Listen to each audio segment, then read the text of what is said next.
राजनीति की बेबाक सांसद प्रियंका चतुर्वेदी आज कुछ अलग ही अंदाज में नजर आई। आज वो राज्यसभा में सांसद के तौर पर नहीं बल्कि उस कुर्सी पर विराजमान थी जिस पर देश के उपराष्ट्रपति बैठते हैं।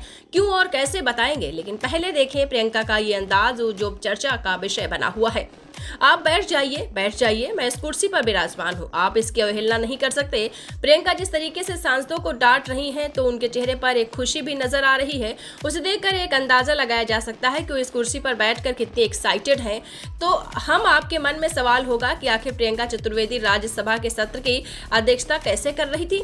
दरअसल भारत के उपराष्ट्रपति राज्यसभा के सभापति होते हैं, यानी वो राज्यसभा के सदस्य नहीं होते, लेकिन इस सदन के सत्रों की अध्यक्षता करते हैं। उनकी जिम्मेदारी उनकी ही होती है और अगर वो एब्सेंट होते हैं या जिम्मेदारी राज्यसभा के उपराष्ट्रपति की होती है। उपराष्ट्रपति को राज्यसभा के सदस्यों द्वारा चुना जाता है और अगर सभापति और उपसभापति दोनों ही राज्यसभा के सत्र के लिए मौजूद ना हो तो सभापति एक पैनल गठित करते हैं। इसे पैनल ऑफ वाइस चेयरपर्सन कहा जाता है। इस पैनल में राज्यसभा के सदस्य होते हैं जो सभापति और उपसभापति की गैर मौजूदगी में राज्यसभा के सत्र की अध्यक्षता करते हैं। इस दौरान उनके पास वही शक्तियां होती हैं जो सभापति के पास होती हैं। प्रियंका चतुर्वेदी इस पैनल का हिस्सा है। ऐसे में आज उन्होंने ये जिम्मेदारी निभाई है और जिसके बाद वो चर्चा में आ गई हैं। प्रियंका की बात करें तो प्रियंका लगभग 15 सालों से राजनीति में एक्टिव हैं। 10 साल कांग्रेस के साथ बिताए, लेकिन संसद तक जाने का रास्ता दिखाया उद्धव की शिवसेना ने। कांग्रेस से 2019 में प्रियंका का मोह भंग हो गया और प्रियंका ने शिवसेना का हाथ थाम लिया, लेकिन इसके पीछे वो वजह थी वो किसी भी ऐसा करने के लिए मजबूर कर दे।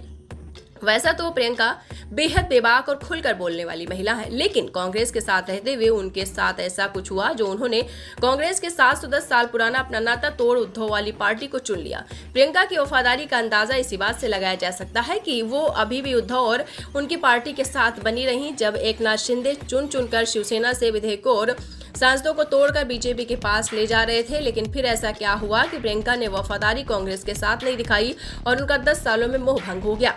क्या है इसके पीछे की कहानी, उसको बता देते हैं। दरअसल ये बात 2019 की है जब प्रियंका उत्तर प्रदेश के मथुरा में राफेल डील को लेकर एक प्रेस कॉन्फ्रेंस कर रही थी। इस दौरान कांग्रेस के ही कार्यकर्ताओं ने प्रियंका से अभद्र व्यवहार किया, जिसकी शिकायत उन्होंने कांग्रेस की अनुशासनात्मक कमेटी से की थी। उनकी शिकायत पर संज्ञान लेते हुए आरोपियों पर कार्रवाई भी की गई, लेकिन बाद में पार्टी ने दोषी कार्यकर्ताओं के खिलाफ की गई कार्यवाही को निरस्त कर दिया और फिर कुछ समय बाद उन्होंने अपनी पार्टी में वापस भी शामिल कर लिया। इस पूरे मामले में प्रियंका की नाराजगी कांग्रेस के साथ बढ़ा दी। उन्होंने कांग्रेस से अलग होने का मन बना लिया।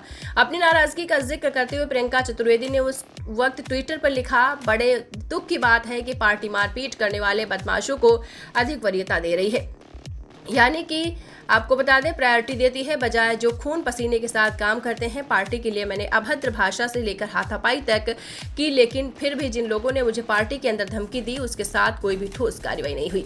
ये बहुत दुर्भाग्यपूर्ण है। शिवसेना में शामिल होते ही उन्होंने ये भी साफ कह दिया कि उन्होंने टिकट ना मिलने की वजह से नहीं बल्कि किसी और मुद्दे की वजह से, महिला सम्मान के मुद्दे की वजह से कांग्रेस का साथ छोड़ा है।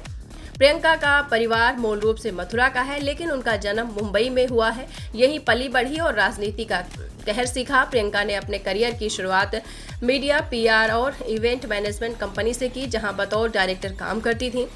साल 2010 में उन्होंने राजनीति में कदम रखने का सोचा तो पति विक्रम चतुर्वेदी ने राजनीति को गंदगी बताते हुए प्रियंका को इससे दूर रहने की सलाह दी। प्रियंका की काबिलियत और हुनर ने पति विक्रम को बदला और उनका नजरिया भी बदला। फिलहाल प्रियंका चतुर्वेदी उद्धव ठाकरे की शिवसेना की तरफ से सांसद हैं।